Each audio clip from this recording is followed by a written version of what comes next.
Hello, Paulo Leite here, record collector. Welcome back to Wuxtry Records in Atlanta, Georgia. On the previous video, I explored their rock and soul vinyl collection. And now we're going to what I think is the most fascinating part of their collection: blues, jazz, and classical music on vinyl. Everything is located in the back room, and it is amazing. Let's explore it in detail so we can properly appreciate it. So, where is everything located? On this entire center aisle, we can find jazz, while on this wall, we'll find country music. Yes, it is an exquisite collection. On those walls, we'll find classical music with thousands of titles. Here we have particular instruments. Here we have blues.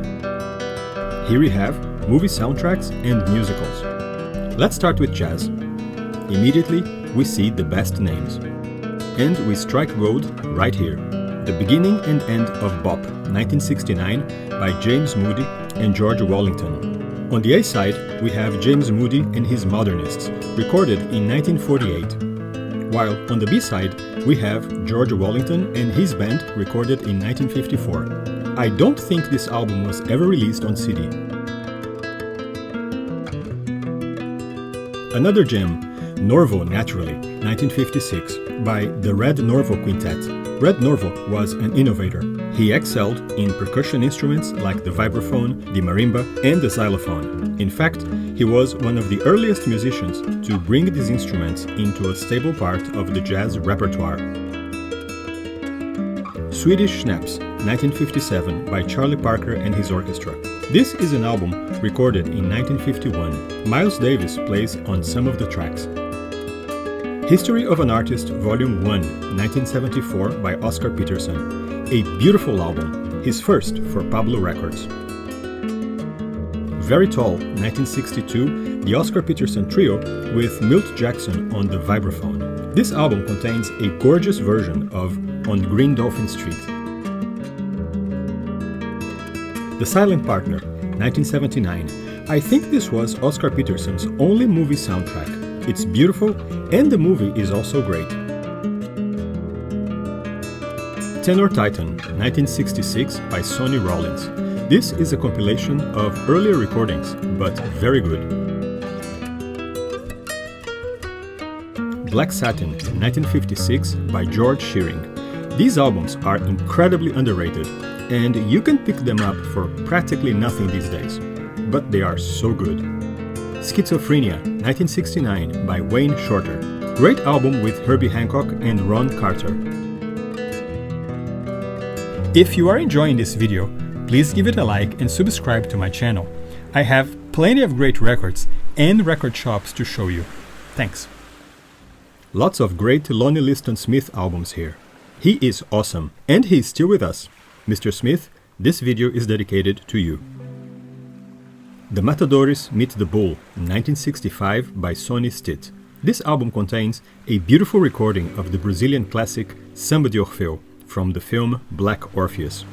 Here's The Sorcerer, 1967, by Gabor Jabot. Gabor was an amazing Hungarian guitarist with a great life story. This album contains a great version of the bossa nova standard O Barquinho. And here is his next album, More Sorcery. This one contains breathtaking versions of Lucy in the Sky with Diamonds and Corcovado. The Greatest Piano of Them All, 1958, by Art Tatum. And from the same year, The King and the Queen, by Art Tatum and Mary Lou Williams. Sadly, Mary Lou Williams today seems to be completely forgotten. We don't see much of her albums anywhere, but she was a great pianist, composer, and arranger. She had a long career, and she worked with every name that matters, from Duke Ellington to Miles Davis. And she was from right here, Atlanta, Georgia. I couldn't find anything in Atlanta with her name. Not a street, not a park, not a statue, nothing. Can you believe that? Come on, Atlanta. I'm a big Ted Wilson fan. This one is a 1973 reissue of his 1957 album recorded at Newport.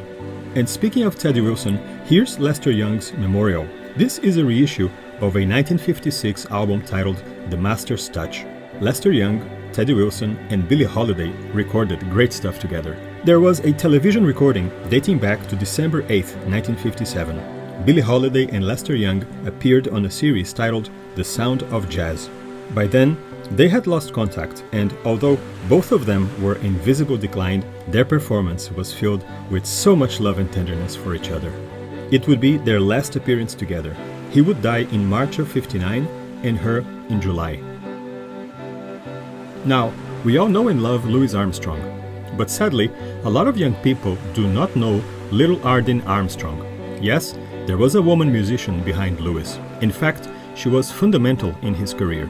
She was already a star when he was rising, and she pretty much refined him in every way, from the way he looked to furthering his musical education. She was incredibly gifted in many ways, and they ended up divorcing in 1938. She died a month after Louis Armstrong in 1971. Oh, the Rubaiyat of Dorothy Ashby, 1970. Here's another brilliant female musician. She was primarily a harpist, but also a composer, singer, and innovator. And just like Alice Coltrane, she experimented a lot with jazz. Sidney Bechet, Master Musician, 1976. This is a double LP compilation with some of Bechet's best recordings. It includes a curiosity, 2 recordings, The Chic of Araby and Blues of Bechet, where he overdubs himself playing all instruments. I Love Bossa Nova USA, 1963. Dave Brubeck could get away with anything. This guitar forms has the name of its previous owner, Mr. Philip Towns. There was a Django Reinhardt back there with the same mark. Although I do not sign my albums, I wonder about those who did and left their albums behind. And that makes me think that we really don't own anything, do we? Big Donald Byrd fan here.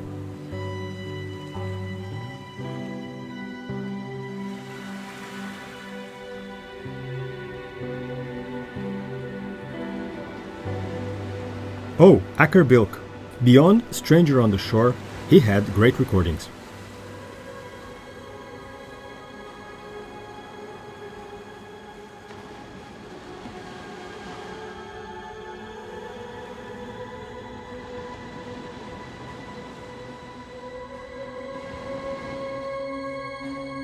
And here's Alice Coltrane.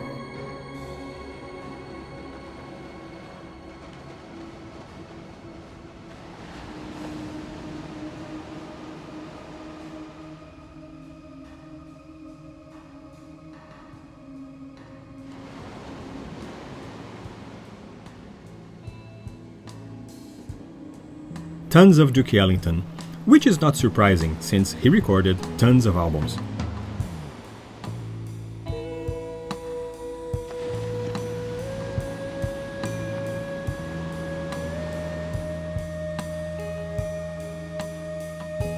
And here's the treasure, Piano in the Background, 1963, by Duke Ellington and his orchestra, with beautiful new arrangements of some old classics.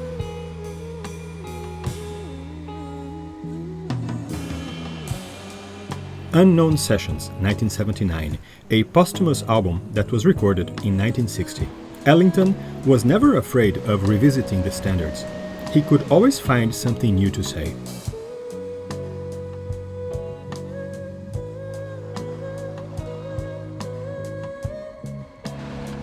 Gorgeous Errol Gardner. Concert by the Sea, 1955, stands as one of the best jazz concerts ever recorded. And for $5? That's a steal.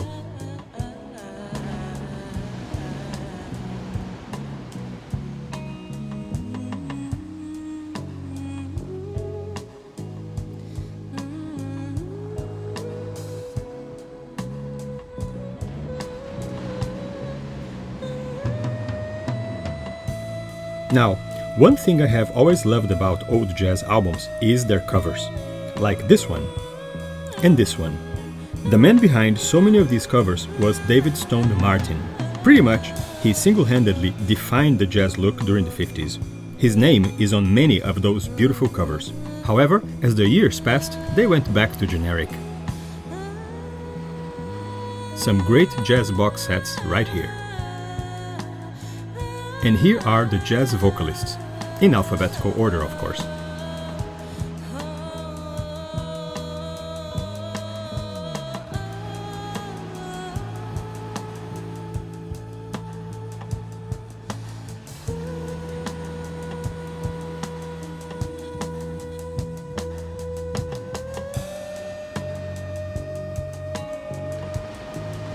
some beautiful guitar music on this shelf. I'm a big fan of Julian Bream. This Baroque guitar is from 1966. It's absolutely beautiful and it has been reissued many times. This Aranjuez concerto is gorgeous.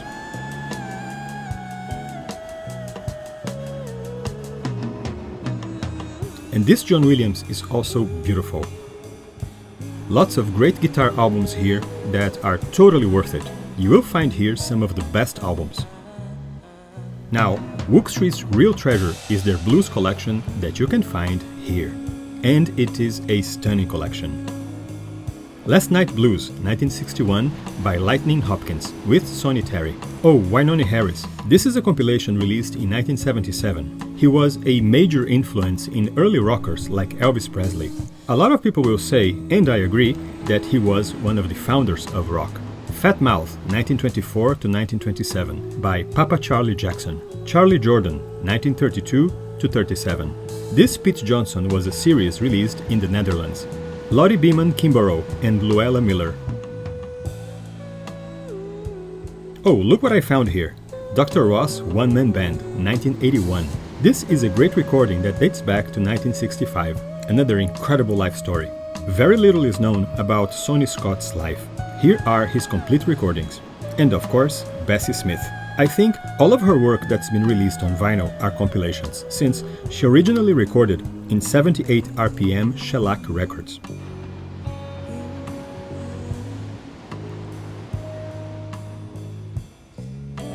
Some great blues compilations.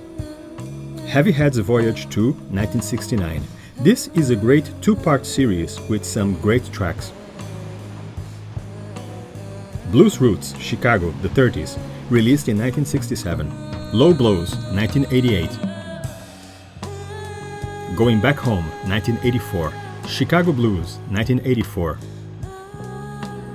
California Blues, 1981, by Sonny Terry and Brownie McGhee. Oh, West Side Soul, 1968, by Magic Sam. This was his debut album. It's a brilliant album. Sadly, his career was cut short when he died 1 year later. If you're looking for blues, Wuxtry is the place to go. Right next to blues, there is an impressive collection of movie soundtracks. On the Beach, 1959, is one of my favorite films. This is one of the granddaddies of the apocalyptic sci-fi. Music composed by Ernest Gold. One-Eyed Jacks, 1961. Music by Hugo Friedhofer. This was Marlon Brando's only directing effort. No Way to Treat a Lady, 1968. Brilliant thriller with a stunning soundtrack by Stanley Myers. Oh, I knew I had to find some disco. Noturna, 1979. The film is a disco mess, but the soundtrack is awesome. Here's a movie and a soundtrack that deserve to be rediscovered. Borsalino, 1970. Great soundtrack by Claude Bolling. Americans today may not know, but this is one of the best gangster movies ever made. Blind Date, 1987. Nobody likes this comedy, but I do. I think it's a classic Blake Edwards comedy. This film introduced me to Stanley Jordan, of whom I am a huge fan. He appears in the movie as himself and contributed to the soundtrack with a beautiful composition that I think was never released on his studio albums. Two Doris Day soundtracks, Lullaby of Broadway and the movie that inspired Berry Gordy Jr. to start a career as a songwriter, I'll See You in My Dreams. Now Voyager, 1973. This is a great compilation of soundtracks by Max Steiner. I normally don't like re-recordings, but these are very good ones. Right next to the movie soundtracks, Wuxtry keeps another great collection, stage musicals. I have to say, I have never seen a collection this good.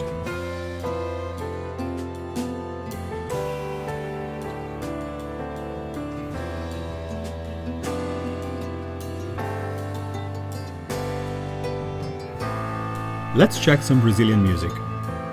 The Brazilian Scene, 1965 by Luiz Bonfá. His albums are perfect. Sinto Que Te Amo, 1966 by Altemar Dutra, another classic. Dilermando Reis interpreta Pixinguinha, 1972, another great guitar player. Not many albums, but great ones.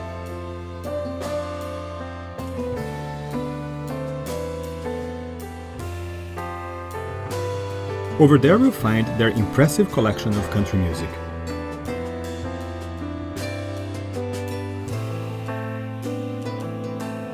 California Blues, 1970, by the Stonemans. I think this was their last album.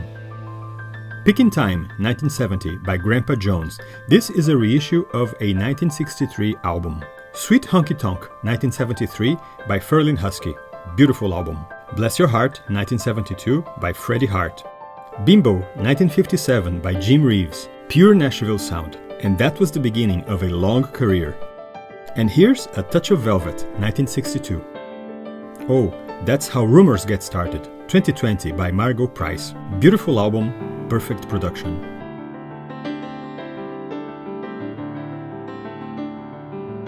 Bitter Tears, Ballads of the American Indian, 1964, by Johnny Cash. Hello, I'm Johnny Cash, 1970. Several great songs in this one. Star-Crossed, 2021, by Casey Musgraves. I like this one very much. Here's Loretta Lynn singing Wings Upon Your Horns, 1970. Right next to country, we'll find classical music. Here's a Beethoven recording by the famous Barilli Quartet. They were Austrians. And here's the NBC Symphony Orchestra.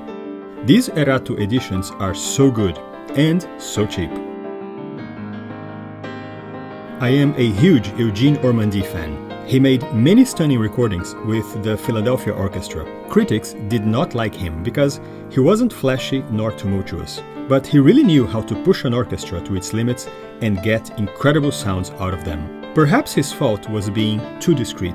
One of my favorite recordings from him is a transcription for the orchestra that he made of the Toccata and Fugue in D minor by Johann Sebastian Bach that was released in 1960. And if you need to look into the lower shelves, here's something that can help you. This 1975 recording of Pierre Boulez conducting Maurice Ravel is gorgeous. This is a half-speed master released in 1982. There was also a quadraphonic version of this that has been released on Super Audio CD. This 1958 Prokofiev recording by Fritz Reiner and the Chicago Symphony is amazing. Suite for Flute and Jazz Piano. This was released in 1975 and it is beautiful. By sheer coincidence, I bought this album on CD 3 days ago. As you have seen, Wuxtry Records is the home of an impressive collection. Jazz, blues, classical music, movie soundtracks, Wuxtry has it in spades. This is the end of part 2. On the next video, I will explore Wuxtry's CD collection. See you there. If you enjoyed this video, please give it a like and subscribe to my channel. There's more great content coming soon. Thank you.